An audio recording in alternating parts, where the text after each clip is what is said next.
सोलापूर महानगरपालिकेचे नूतन महापौर विनायक कोंडाल यांनी आपल्या महापौर पदाच्या पहिल्या दिवसाच्या कामाची सुरुवात आज त्यागमूर्ती माता रमाई आंबेडकर उद्यान येथे भेट देऊन केली।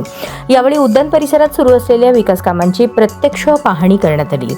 महापौरांनी यावेळी उद्यानात उपस्थित असलेल्या मॉर्निंग ग्रुपच्या नागरिकांशी संवाद साधून त्यांच्या समस्या, सूचना व अपेक्षा जाणून घेतल्या। नागरिकांच्या सोयी सुविधांच्या दृष्टीने सुरू असलेल्या विकास कामांचा दर्जा व गती याबाबत संबंधितांना आवश्यक सूचना देण्यात आल्या।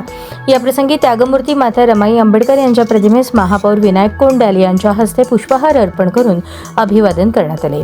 माता रमाई आंबेडकर यांच्या सामाजिक कार्याचा व त्यागाचा आदर्श पुढील पिढीस प्रेरणादायी असल्याचे महापौरांनी यावेळी नमूद केले। यावेळी उपमहापौर ज्ञानेश्वरी देवकर, नगरसेविका वंदना गायकवाड, नगरसेवक सत्यजित वाघमोडे, अजित गायकवाड तसेच कामगार नेते जानराव आदी मान्यवर उपस्थित होते। डॉक्टर आंबेडकर उद्यान येथे मॉर्निंग ग्रुपच्या वतीने आज माता रमाई आंबेडकर यांच्या जयंतीनिमित्त महापौर विनायक कोंडाल यांच्या हस्ते पुष्पहार अर्पण करून अभिवादन करण्यात आले।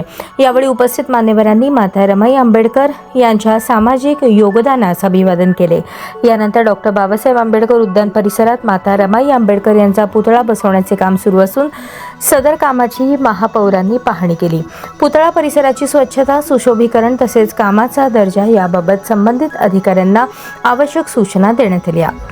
उद्यानात नागरिकांसाठी सार्वजनिक शौचालयांची आवश्यकता असल्याचे त्या ठिकाणची पाहणी करण्यात आली।